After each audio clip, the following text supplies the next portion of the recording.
Welcome to the Mischief Maker broadcast, where chaos, creativity, and common sense collide. Your host, Joel Freeman, was kicked out of high school in Alberta, Canada. He left home at 17 and hitchhiked around North America as a long-haired hippie and dope-smoking fool. He made a 180-degree change, becoming one of the first chaplains in the history of the NBA. As a professional speaker, Joel has traveled to well over 55 countries. His many books have been published in 28 foreign translations. Pieces from his Black History collection have been seen by millions at the United Nations and many other venues. And now, the Chief Mischief Maker himself, Dr. Joel A. Freeman. Hey guys, Baby Joel here with the joke of the week. How do you make a tissue dance? You put a little boogie in it. There you go. But Baby Joel strikes again with his, I can't even say third grade sense of humor because he's not quite there yet, but he's aspiring and he's doing a good job of it. Welcome all around the world, India, Japan. Let's shake electronic hands and electronic handshake, whatever you want to call it. And let's see, probably Germany, UK, Canada, US, Australia, Land of Oz, Down Under. I have a wonderful guest this evening. His name is Thomas Blackshear. You may have heard of him, maybe you have not have heard of him, but you have seen his work. I can almost guarantee it. He's made postage. He's an artist. He's an award-winning painter. He's someone that I'm not going to go into all the details. I'm going to let him share a lot of that. But he's made postage stamps. He's a sculptor. He's made plates for Star Wars and all kinds of different things. People collect his stuff that he makes, and the paintings that he's done for Native American Indians, depicting Native American Indians, black cowboys, white cowboys. They're on the front covers of magazines. They're all over the place in people's private dens, man caves, whatever you want to call it. And tonight we're going to talk. I just think what I want us to do this evening is to talk about the creative process for a painter, and also to discuss how he comes up with ideas. And so if you're someone who is a painter, an artist, musician, someone who has a creative bent, you may want to just kind of lean in because you're going to learn from a master here, Thomas Blackshear. He's going to be with us in a little bit here. But first, there's a song that I wrote. This year is a special year for the whole miniseries Roots, 50th anniversary. And I knew Bill Haley Jr., Alex Haley's son, and also his grandson is on my advisory board. In fact, he's been on one of our shows here, Bill Haley Jr. And this is a song about Alex Haley, Roots, and the Rosetta Stone. Now, this is a little known story about how the Rosetta Stone was the inspiration for Roots. So Mel, let's hit it with Alex Haley, Roots, and Rosetta Stone. 1964, London calling name, sent to chase a star of silver screen fame. Julie Christie filming, and the meeting never came. So he lingered to see spoils from the old world untamed. A guided tour pause in the museum hall, where a fractured black tablet made Alex recall. Some codes hide quiet till the right key is turned. Every locked up past waits to be known. From bloodline whispers to a world of stone, who'd speak loud through the Rosetta Stone.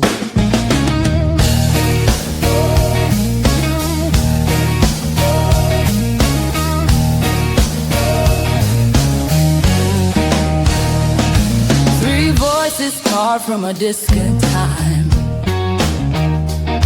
Hieroglyph, demotic, and Greek in a line. Champagne, listen where others guess. Let the known words lead them into the rest. Secrets unlocked, Egypt became the trend. What was sealed by time came alive again. 30,000 feet on the flight back home. That stone kept tapping in his mind like a drum. King Tay said his name, cold strummed the tone. Can be Bolonga where the deep waters run. Fragments of language, broken but strong. A map in the music of a mother tongue. Some codes hide quiet till the right key is turned. Every locked up past waits to be known. From bloodline whispers to a language on stone. Roots speak loud through the Rosetta Stone.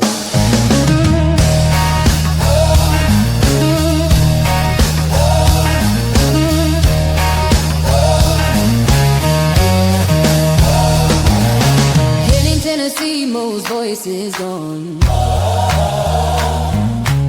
Only cousin Georgia's still holding on.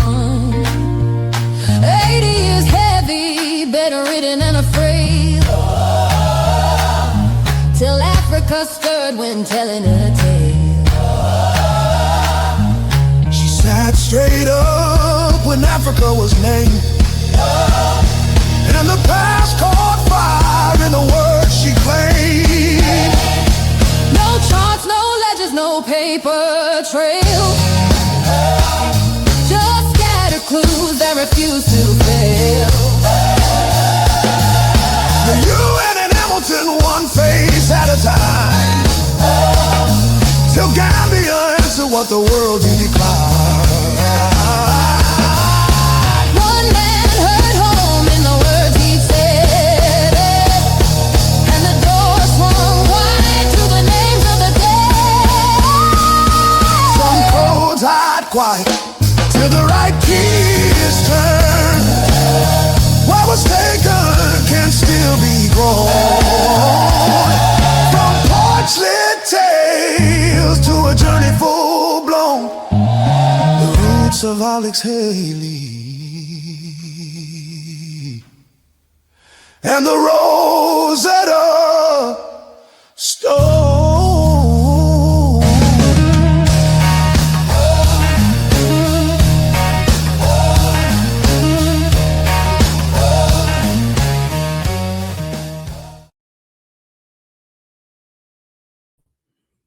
I hope you enjoyed that song. It's a song that I wrote about, I think it's back in January this year, early January of 2026. And that song, it came out of, I don't know, I just was reading some of the interviews that Alex Haley had, and he starts talking about the Rosetta Stone. I said, what the heck is going on here? I didn't understand that. I didn't realize that. And so the more I dug into it and then talked with Bill Haley Jr., his grandson, the more I realized, wow, this story needs to be told. So there it is, coming out with an album, and you'll be hearing about it. The album title is, I'm going to call it the Mischief Maker. It's the title of the album, The Mischief Maker. Kind of ties in with the name of the show. By the way, if you're interested in checking out different elements of the show, just go to the QR code above. If you're on your cell phone, you can't do that. Well, I guess just go to chiefmischiefmaker.com, like you see on my whatever that thing is. I don't know what that is, but anyway, that label, I guess, is a good word. And just go there, and you'll see all the old shows. You'll have a link tree. You'll learn about our sponsor, all this kind of stuff, and also be able to get in touch with our guest tonight, Thomas Blackshear. And also, If you have any questions tonight, you're watching this live, you know who you are, because if you're watching it on another platform at another time other than Wednesday evening, well, you're not live.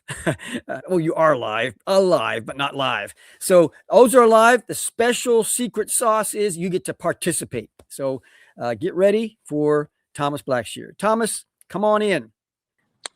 I really appreciate you having me on here. It's good to see you. Good to have you on the show. And folks, this gentleman that is with me tonight and with us tonight, born in 1955, renowned African-American illustrator, painter, sculptor, known for his mastery of dramatic lighting and emotional evocative scenes, a former Hallmark artist. So some of you maybe even sent a card to somebody, and it was Thomas Blackshear behind the scenes doing that. But his diverse career spans all kinds of Ebony Vision, these figurines that he made way back, and U.S. postage stamp, concept artist for Hollywood, and original paintings of Pope John Paul. And he born in Waco, Texas. We're not going to call it Waco, Texas. We'll let him define that for us. But raised in Atlanta, Georgia, Atlanta. And he's known for a unique style called the Nouveau Western. He's going to explain that a little bit. That combines strong colors with Western and native themes. Ebony Visions since 1995, collectible figurines, stamps, plates. He's worked for Lucasfilms, Nat Geo, National Geographic, and Universal Studios, winner of Society of Illustrators Gold Medal. And his awards have been displayed in the Smithsonian, the Vatican, and in his own studio, where he is right now in Colorado Springs. So, Thomas, take us back. I don't want to put a pin in everything we've just talked about. I affectionately call that, for all of us, the resume obituary type stuff.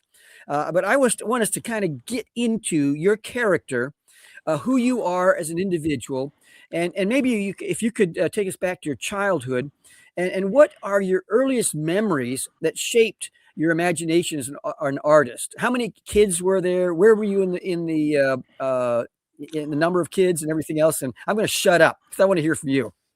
All right. First of all, let me say I was pretty surprised to see Baby Joel. I wasn't expecting that. Okay.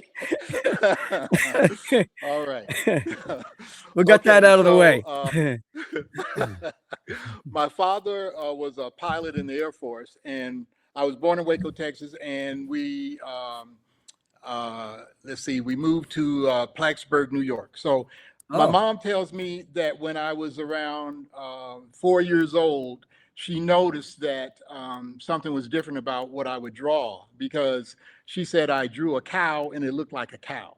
And from that point on, they knew I had a talent, and I was drawing all the time as a kid. And I always knew I wanted to be an artist. And it's something I've always enjoyed doing. It's one of those love-hate situations where I love the process of creating, but I can't stand the deadlines, but that's a part of the business, so, yeah. So your mom recognized something at 4, she told you, a cow is a cow. When did you recognize that something was different? You're better than good. I guess I didn't even think about it. It's just what I did. I mean, that's all I ever did. I drew. I would draw cartoons. I was very much influenced, like most kids are, by Walt Disney. And I was always drawing cartoons and making stuff, drawing cartoons. That's all I ever did. We moved from Plattsburgh, New York, and we went to New Orleans, was there for 3 years. Then we ended up in Atlanta. I grew up in Atlanta, Georgia. And that was the first time I think I lived in a neighborhood with a lot of kids. Mm-hmm. And I was horrible at sports.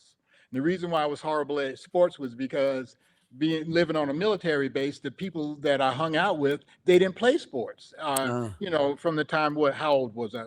5 years old to 7, I guess, before we moved to New Orleans and stuff. So the people I was around didn't play sports. So when I moved to this neighborhood and all the people are playing baseball and football, I had never played. And so I was really bad. And so I grew up that way. I would be the last person picked on the team. And I could understand. I wouldn't want to be on me to be on my team either, But so what I did was I just went home and continued to do what I did, which was practicing and painting. At that time, kids were into model making, and but I didn't do model cars, model planes. We did model monsters, Huh. and so I did all the model monsters from Universal Studios. Then they started coming out with superhero model kits. I got all of those, and I noticed that out of all the kids in the neighborhood, I could paint mine were the best looking because of the way I could paint them and stuff. And so that's how I started getting into doing models and stuff. Huh. And then after, I guess I got to be a teenager, 13, 14 years old, I stopped buying models and I started making my own. And that's how I got into sculpting. And so, and I've done that ever since. I'm self-taught sculptor. And, but I was always drawing, always painting. When I was in high school, in Atlanta, I went to Thurl High School. I knew I wanted to be an artist. I didn't really know exactly what type of artist, but by the 11th grade, I kind of figured out I wanted to be an illustrator because I didn't want to be a starving artist. And Those two words go together, don't they? yeah, and I guess when I would look at artwork and I would see artwork that would be done by an illustrator, I always felt that their skill level a lot of times sometimes was better than some of the fine artists that I had seen. Now that's not saying fine artists aren't good artists because they're incredible artists. It's just that I like the way the illustrations stuff looks. So I pursued trying to find out if I can go to a school for illustration. Left art school and went to the Chicago Institute of Art. I got a scholarship to go there for the first year. Went there, as far as I was concerned, it was a waste of my time because I really wanted to learn the skill of how to draw, paint, color, design, all that kind of stuff, which is what an illustrator knows. There was a school right down the street called the American Academy of Art in Chicago, and it was a commercial art school. Some very famous artists came out of that school. I went and visited the school and I met one of the teachers, and he was so impressed with my portfolio, he talked to the dean of the school, who was a very famous watercolorist named Irvin Shapiro, and he saw my portfolio and he gave me a free 10-week scholarship. Mm. And so I would go to the Chicago Institute of Art on weekdays, and on Saturdays, I would take this 10-week scholarship at the American Academy. And once I did that, I knew for sure I got to figure out some kind of way to transfer it to this school because this has really helped me to learn what I really wanted to learn. Went back home for the summer, determined I wasn't going to go back to the Chicago Institute, didn't even try to reapply or anything, and just tried to work on trying to figure out how I was going to make some money or get money enough to be able to pay tuition to go to the American Academy. My art teacher from high school entered me into a contest for college students, and I put my portfolio in and I won. Wow. And that provided the money to go to art school for the next 3 years. My goodness. And so that's crazy. Wow. A blessing from God, because I know that most people don't do that. But I went to school like that. I didn't have to pay for the tuition. Now, the rest of it was hard because it was a full-time school there 5 days a week. So I didn't have a job or anything. And there was some funny stuff going on where the tuition, the scholarship I got took care of that. But the lady handling the finances of the school, she was doing some shady stuff. And so not just to me, but with other people. So I remember she took some of that money, and that's why I didn't have money, to live off of and stuff. So anyway, I went there for 3 years and I was in heaven, man, because I went there to become an illustrator and I learned color composition design, how to use certain tools. And I just kept growing, and it was just so exciting to me. And let's see, after being there for 3 years, Hallmark cards would recruit students from the school, and they would come and visit. And so the year that I graduated, 2 of us from the school were chosen and recruited by Hallmark Cards. So I went to Hallmark, and that's how I ended up at Hallmark in Kansas City. That was an exciting time for me. And the reason why it was so exciting was because during that time I was there, one of America's most famous illustrators at the time, as a matter of fact, if you were to count at that time the top 5 illustrators in America, this man was the top. His name was Mark English, and he was an amazing illustrator. I mean, he had won more awards in the Society of Illustrators than Norman Rockwell. And so he was there as a resident artist, helping the employees there, teaching a class on art to make their time there a little bit more exciting so they could take a break and learn some new techniques and stuff. So I really wanted to get into his class. It took me 3 months, but I finally got into his class. And while I was in there, we had to do an illustration. And I think we were in the class for a month or 2 or whatever. But anyway, you had to create an illustration. I did mine in a couple of weeks, and I brought it to show him after he showed us how he did his technique. Once he did his technique, I knew I could duplicate it. And so I brought what I had done and I showed it to him. He was really surprised, and he said, "You're done already?" And I said, "Yeah." And so I brought it up to show him and went back to sit down in my seat, and he just looked at it. He just kept looking at it, and he kept looking at it and going, "Wow." He said, "What's your name again?" And I said, "Thomas Blackshear." He said, "Very, very nice, very nice." Anyway, after that, 2 weeks after that, he asked me if I would become his apprentice. Wow. And man, I was on cloud 9. I mean, come on. One of America's top illustrators was asking me to become his apprentice. And so from that, I had 2 careers. I worked at Hallmark during the day, and then at night, I would go work for him around 8 or 9 o'clock and help him on some of the stuff he was doing. And sometimes we wouldn't be finished until 4 or 5 o'clock in the morning. And so sometimes I would call into Hallmark and just say, "Look, I'm sick. I can't come in today," because I was up all night, working with him. And but I'm telling you, out of all the experience I've had as a professional, that was probably one of the highlights of my career, learning from the master, Mark English. And he taught me so much about being an artist, an illustrator, and all kind of things. And to this day, I still use some of the wisdom that he's given me. And so I'm just very grateful for that opportunity. Thomas, did he ever tell you the process he went through because there's a lot of probably great illustrators, but how he chose you? Well, yeah, that's what I mean. When we asked him to do a demonstration for us, he showed us his process. And so that's why I knew when I saw it, I said, I think I could do that. And I did. So, but it's one thing to be able to nail it, but your character, being able to be on time, all that kind of stuff. Were those other elements that he looked at? Because he waited a week before he reached out to you, right? That's kind of funny you asked me that question. Maybe I shouldn't tell you this.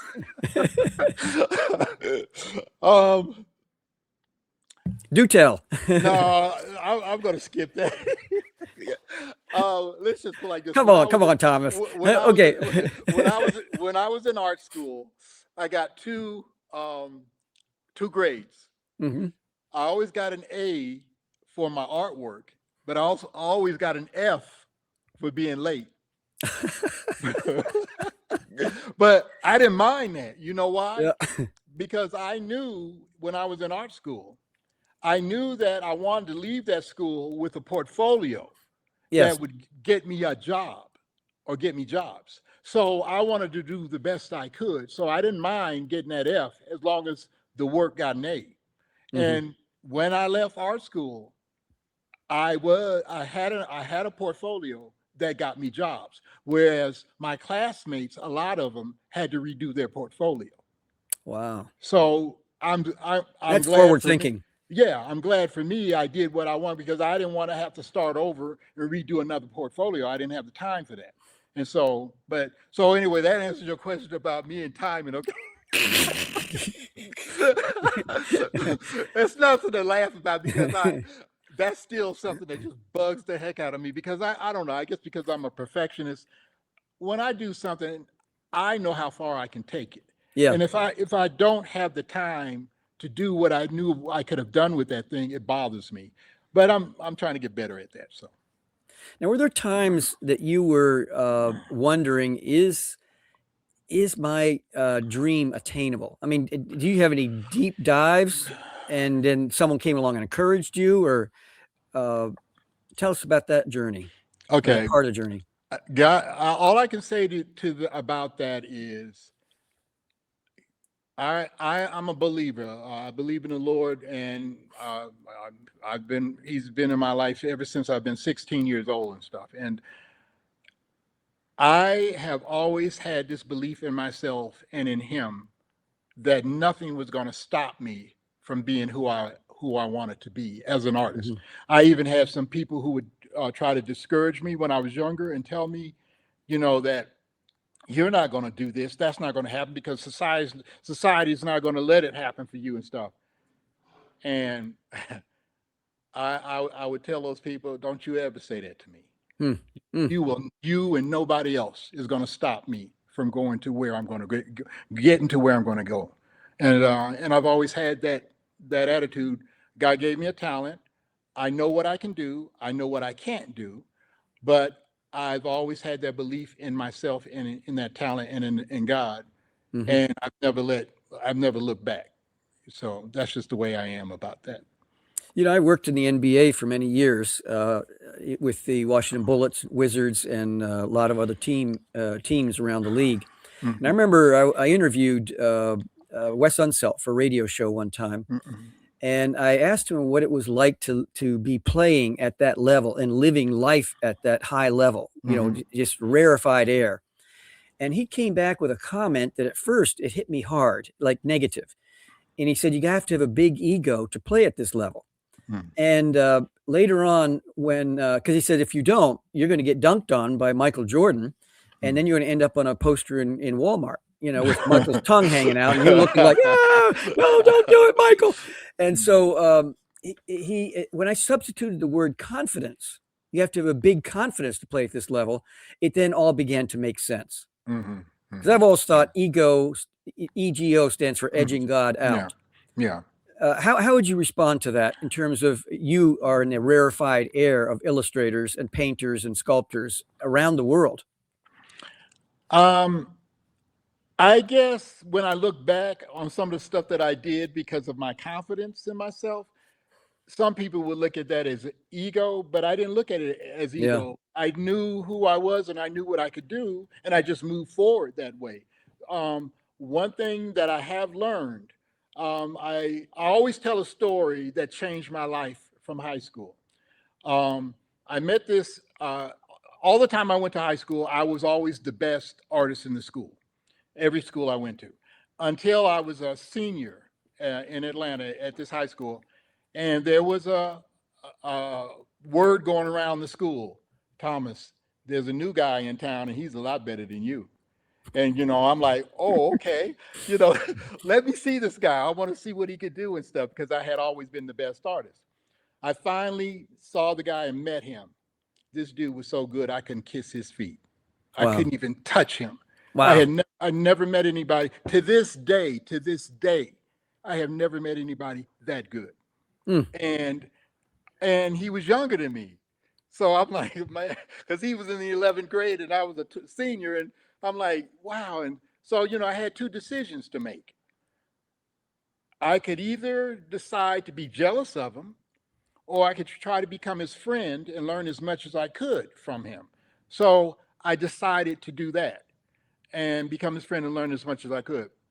This is the biggest lesson, and this lesson has followed me throughout my career, my life. What I came to was realizing this: I will never be the best, never. No matter what I can do, I will never be the best. But that's okay, because what I learned was I can be the best that I can be. Yes. And that's what I learned. And so, I still use that. So I've met so many people out there who are so good, but what helped me when I came to that conclusion, I was free. I didn't have to have the burden of thinking I had to be the top. There's so many good people out there. I enjoy people's artwork. I enjoy seeing people who are good. I try to learn from everybody. And all I do is stay in my lane and just do what I do. And my biggest competitor is me. That's right. So I often think of it this way. I have on my website, I have these words: expert at nothing, aficionado at some things, and a student of everything. yeah. That's good. That's good. Yeah. Yeah. I like the word aficionado because, Yeah. it's kind of lets you kind of skate up to the edge and come back and do this and that. No. So, yeah, Well, no, folks, yeah. Thomas, we're at the top of the hour, and we have to give a nod to our sponsor. And Mel, if you could put that, I think we're going to hear from the Sphinx of Giza. Is that correct? Am I hearing you correctly, Mel?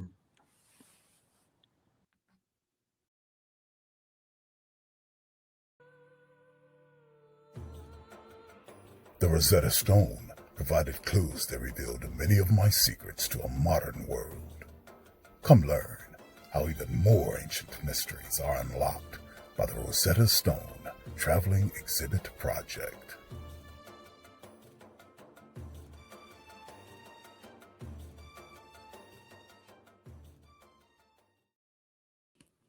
There you have it. For some who have never heard of the Sphinx of Giza speaking, you just heard it. What we have, our sponsor for the show and every show is Rosetta Universe. And we've done is we've taken the word Rosetta, 7 steps to solve pretty much any problem in about 10 categories of problems. And what we have is we're going to be developing some really cool things around this. We're transforming this ancient artifact into a modern metaphor for problem solving and critical thinking. We all need that. And so if you go up to the QR code, the number 1 on the link tree is about the Rosetta Universe. And then number 2 in the link tree is about this. I designed this belt. It's the Jack Johnson belt, the World Championship belt. And this is now, we're only making 700 of these. And then the design will be destroyed. Now, this is what's known as an incentive gift. We're only 700 people around the world will be receiving this once they make a donation to the foundation. That's the only way to get it. And we have folks like Sugar Shane Mosley, Roberta Duran, Bernard Hopkins. The list goes on. These folks have held it in their hands, have said it's the finest championship belt they've ever held in their hands and seen. So I want you to take a look at the QR code and find out about the belt. Make your donation. We will ship it to you. And then you're going to make a jazzy video about it. You're going to go, whoa, look at this belt. And other people are going to be encouraged to do the same. Well, Thomas, I want to get back to there was someone asked a question. I believe it was about a woman, Alicia, I think it is, was asking a question. Mel, can you put that back up? She said, I'm Native American. And Alicia Roundtree, how did you become so fascinated with Native Americans? What happened was I went through a really bad time about 10 years ago, maybe 12 years ago. I went through a very bad divorce. And at the same time, I was being sued by the company I had done my figurines for. And as a result of all that, I lost everything. And hit rock bottom. First time in my career like that. And had to start over in my 60s. And so I get a call from a friend of mine who we knew each other as illustrators. And he became a famous Western artist. He became one of the top Western artists in the nation for like 20-something years. And so his career just took off, and he became, he already was an incredible artist. His name is Morgan Weisling. He's probably one of the top Western painters in the nation. He's been that way for like 20-something years. Anyway, he called me up out of the blue, January 1st, 2016. he sent me an email saying he was trying to get in touch with me, and I hadn't talked to him in quite a while, and I still had his number, so I just called him up and I said, "You're trying to get in touch with me?" And he said, "Yeah." He said, "Thomas, I've been trying to get in touch with you for the last 3 months." And he said, "There's a shift going on in the Western art market, and I think you would be a good fit." And he said, "I'm calling you because I just wanted to let you know I think you could be a good fit, and I will do anything I can to help you get into this Oh my market." goodness. Wow. And like I said, he didn't know I was at the lowest point in my career. And so I said, "Man, I am so thankful that you would call me and ask me something like that." I said, "You really don't know what I've been through." And I told him, and of course, he didn't know what I had gone through. And I said, "So what do you want me to do?" He said, "I want you to paint." And I said, "Well, okay." And he said, "I want you to come up with a portfolio that looks like you're a Western artist." I said, "Okay." And he said, "I'll give you a year." And he said, "And after the year's over, next year, we'll go to one of the big art shows and I'll take you around. I'll introduce you to people. I'll help you meet people, try to see if you can get into a gallery. We'll see even if you can get into one of the art shows." I said, "Okay." And so that's exactly what happened. I put together a little portfolio. I went to a show in LA, the Gene Archery Museum show. It was the first time I had ever been there. I had never been to that kind of show, and had all these famous Western artists, people I had seen in magazines and stuff like that. And he introduced me to a woman who owned one of the top Western galleries in the nation. Her name was Mary Von Leshy, and he introduced her to me, and she talked to me for about 45 minutes the next day. And after the 45-minute talk, she said, "Okay, I want you in my gallery." And I was Wow. like, "Okay." And so that was the beginning of me getting into the Western art market. That's Now, crazy. the thing is, nobody knew who I was because I was known as an illustrator. Now, there were a lot of artists who knew me as an illustrator, but nobody in the Western art market, as far as museum curators, people who were collectors, nobody knew who I was and stuff. So then I was also introduced to the curator of the show, and I got a letter from them a few months later letting me know that they wanted me in their show. And so that's how I started doing Western art.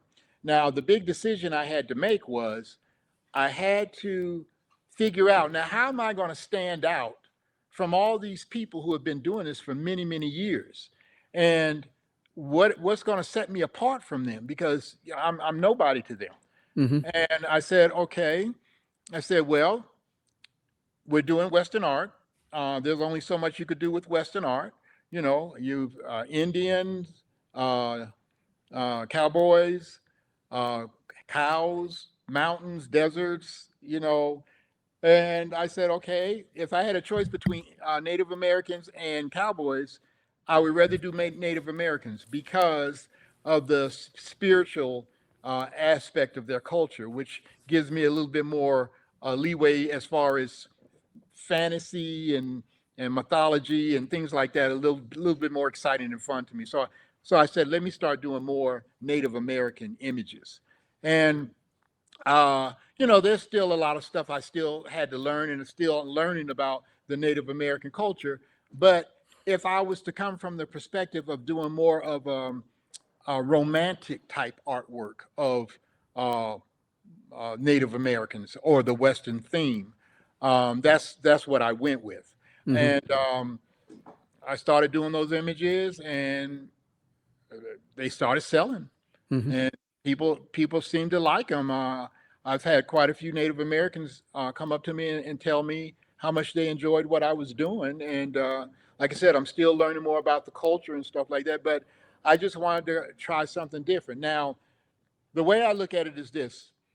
I looked at Maynard Dixon. For you all who don't know who Maynard Dixon is, he was probably one of them. He's probably today one of the most influential artists, Western artists out there. I think he died back in the 50s or something, but he started a look back in the 30s, 40s.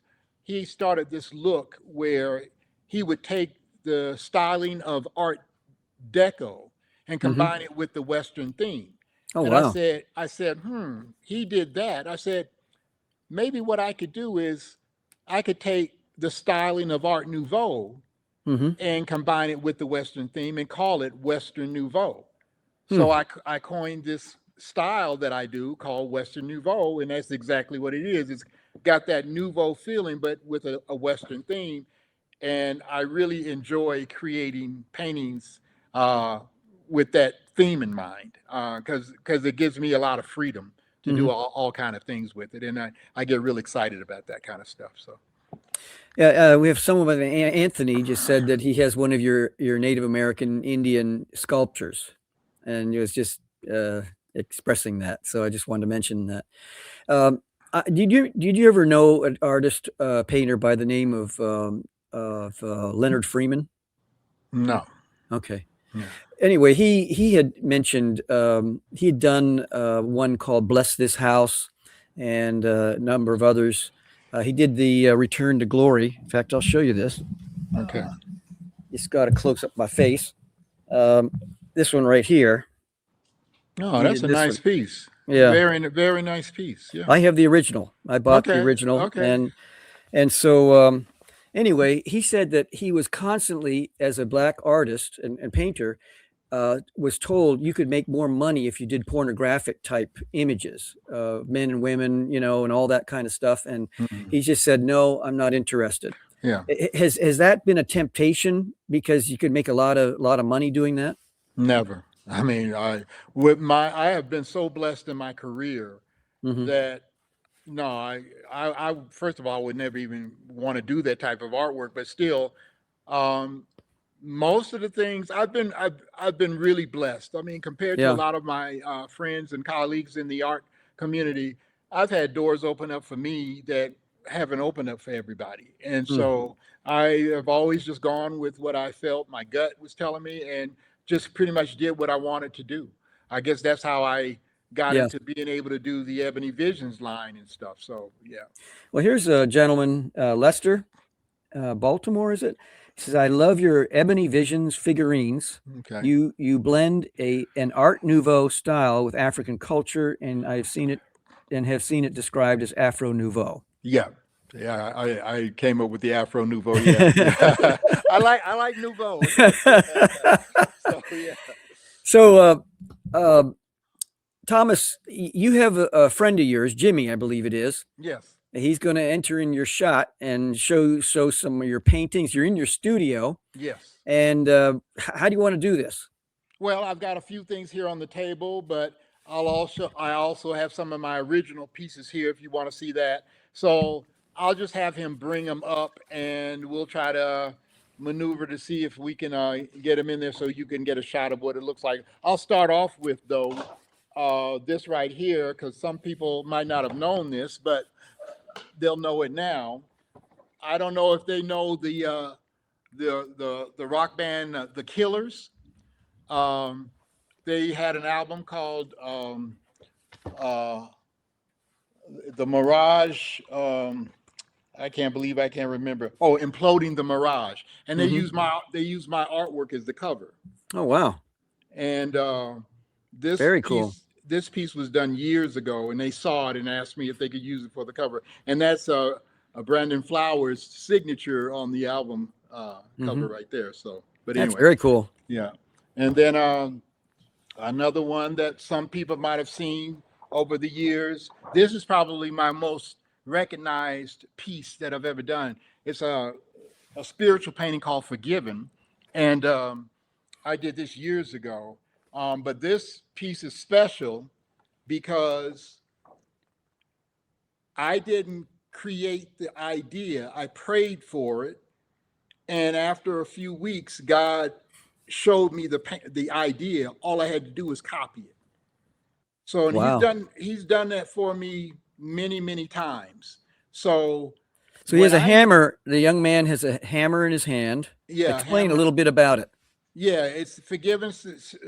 This man who represents all of us, he's got a hammer in one hand and a nail in the other hand. And even in him holding the hammer and the nail, and you could see that he's distraught and stuff because of his sin and stuff, Jesus is still holding him up and comforting him. And So this is probably the most well-known piece that I've ever done. This has been all over the world. As a matter of fact, when Mother Teresa died, they turned her room into a shrine. And in her room, she has two of my images on her walls. And a friend of mine who was a missionary, he went to India and he was able to meet her, and he gave her my images. And when he called me back and told me that, you know, she's got two of my images, and then after they turned her room into a shrine, you know, she had them on each wall in her room. Blew my mind. I was like, are you kidding me? So yeah, but so that was very exciting for me. So, and Jimmy, you want to get some of those originals over there? You know, get the Beauty and the Beast. Now, some of these images that I'm getting ready to show you, these are, like I said, these are the original paintings. And this style I'm showing you is what I call my decorative style. The reason why I call it my decorative style is because, there it is right there. The decorative style, let's see, lean it, there you go, is because it has real gold leaf in it. And so this is the original Beauty and the Beast. And is there a Victorian element to that gold leaf, a vibe to it? You mean the design of it? Yeah. I guess you could look at it. I just look at it as old arts and crafts or Art Nouveau. That's the way I look at it. So, yeah. If you're familiar with an artist named Gustav Klimt, he's one of my favorite artists, and I do a lot of I've done a lot of research on him, and I've studied him, and I love his design. So it might be influenced by that.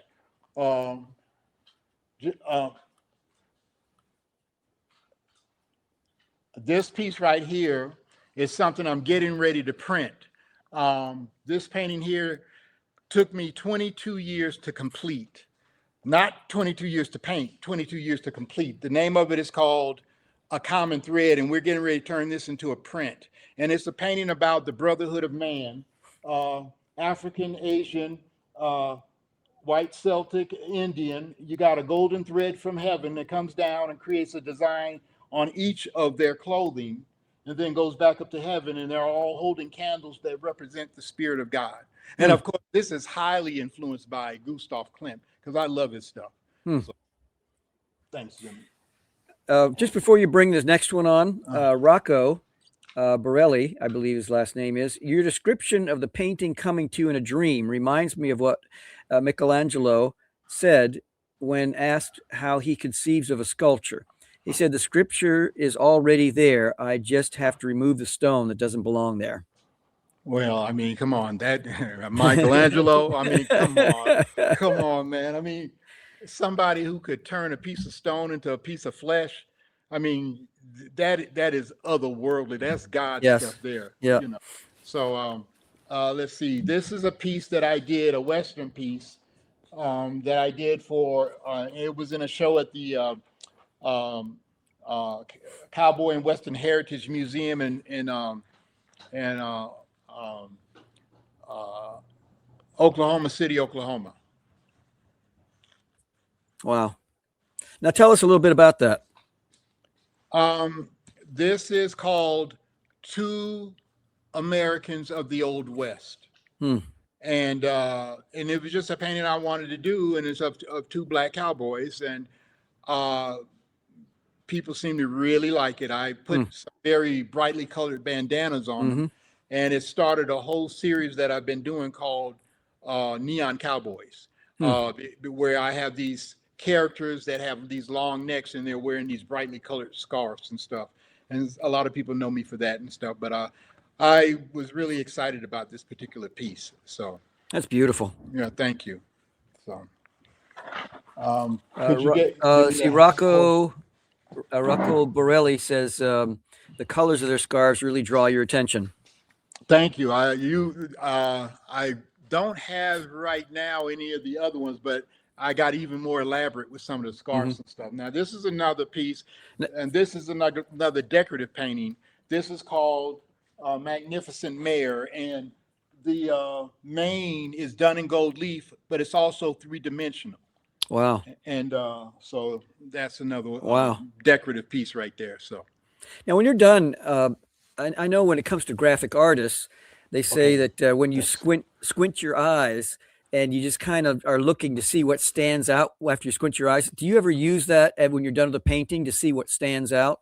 Oh yeah, yeah. That's a technique we learned in art school and stuff. It helps you to fuse things out and see different things. When you squint, it takes out the detail, Hmm. and you just see more of the image. And excuse me, and that's a lot of times what you're trying to capture when you're doing a painting anyway. Because there's no way you're going to put that life form on canvas, but you give an image, an impression of that. So Hmm. yeah. Any others you want to Oh show? yeah. Oh yeah. Hey, You Jimmy, want? tell Jimmy to poke his head out so we can all say hi to him. Stick your head in here so people can see what you look like.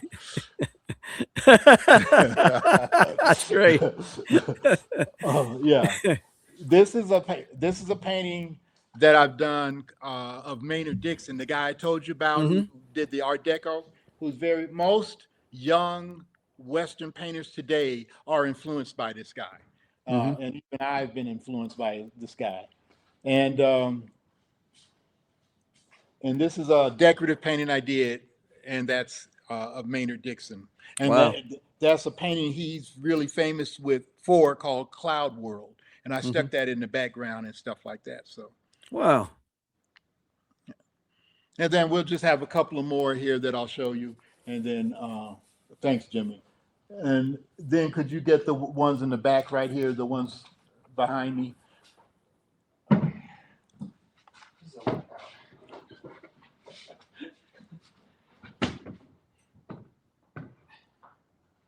If I had a tissue, I'd wipe the sweat off your brow.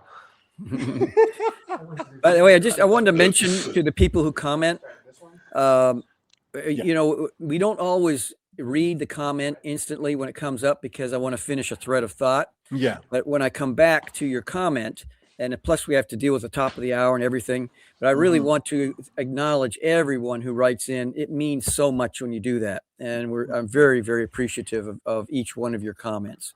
But running a show, you have to kind of make sure the flow is going in a direction, and a comment sometimes brings the flow in another direction that we haven't quite yet completed. So I just want to give that shout out to the folks who are making comments. Keep it up, and we'll do the best we can to acknowledge every one of you. Thank you. This piece right here is the piece I'm working on right now for the big show that I do every year. The biggest Western art show in the nation is called the Prix de West. And this is a painting I'm trying to get ready for that right now. The name of this painting is Fox and Friend. Huh. Fox and Friend. Huh. Yeah. And then the other big one, thanks. And then I guess that will be it. So yeah, that one. So folks, you see a little bit of his studio where all the creative lightning bolts are coming into this studio, the ideas and implementation. Yeah, this is the other one. This is the big one I'm working on for the Prix de West. And oh,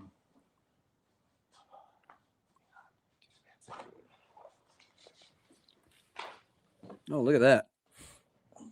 My goodness. The name of this painting is called The Interrupted Conversation. What's the story behind that? Well, apparently the cowboy and the horse were having a conversation and we're interrupting. Oh, that's great. Yeah. That is great. Yeah. Now, thank you, Jimmy. Appreciate it. Said thank you, Jimmy. So let's turn a gentle corner toward up against that. The postage stamps. Yeah. And what's that like when they contact you? Do you think it's a friend with a practical joke? Or what is that process to become someone who illustrates postage stamps? It was a big surprise. I was living in California at the time, and I went to run some errands. I came back in, and on my answering machine, there was a very famous artist. His name was Jerry Pinkney. He was one of the few very well-known black illustrators at the time when I was an illustrator. Really famous. He's done a lot of children's books, and an incredible artist. And he called me up on the answer machine and said, my name's Jerry Pinkney. I've been following your work for a long time, and I do U.S. postage stamps, and I'm not going to be doing them anymore, but I'm calling you because I think you would be a good fit to see if you would be interested in doing postage stamps. Now, when I worked for Mark English, one of the things that he had done about 5 or 6 postage stamps, and I was just amazed that somebody had done postage stamps. And I said to myself, man, I would love to do some postage stamps. And here it was just offered to me. And so I started doing postage stamps. And from that point on, I've done close to, I don't know, I think I've done close to, well, over 30 US Wow. postage stamps. Yeah. Yeah. And what are the most recognizable ones that you? Well,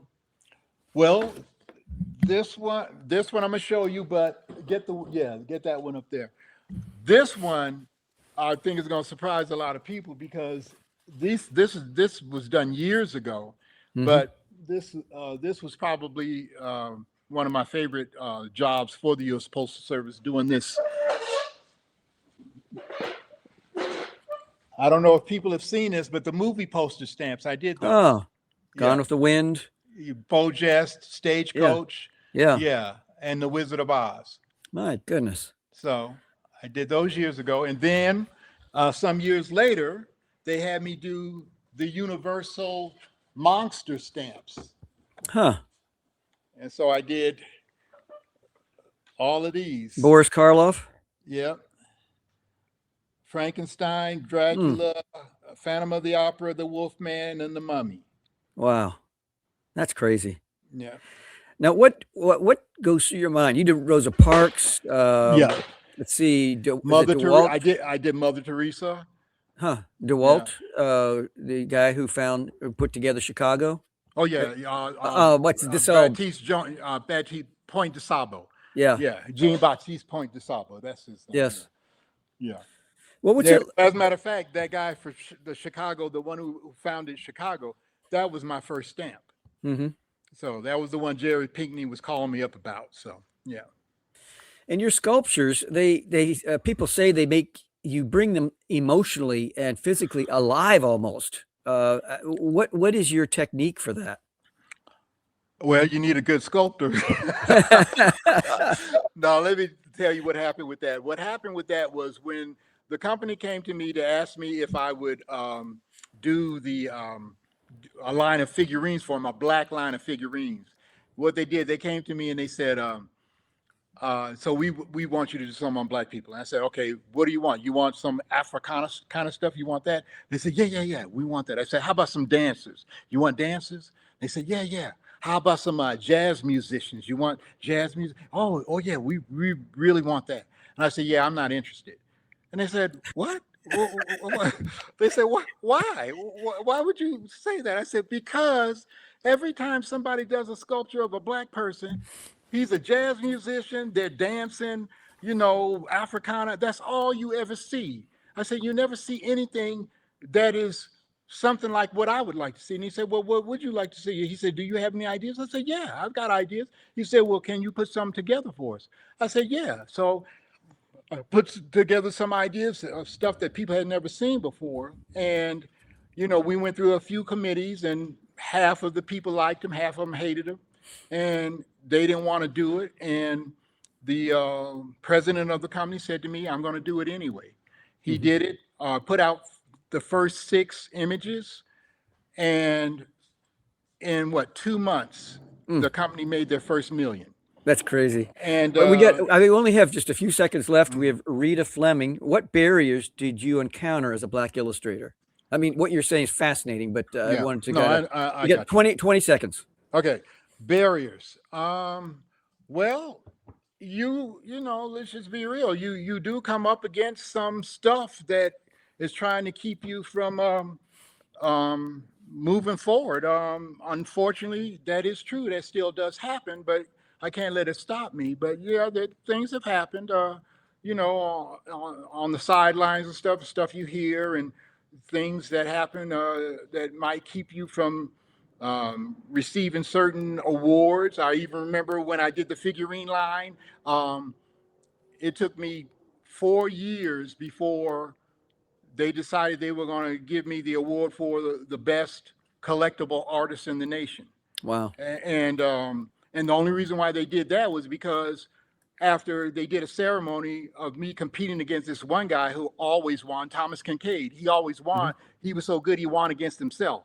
But I was the one that was competing against him. And finally, the last time that happened, when I got to second place, when I went up to get my award, everybody in the event stood up and was clapping for me, and they would not stop clapping. Wow. And the people on the podium was saying, well, I guess you're sending me a message.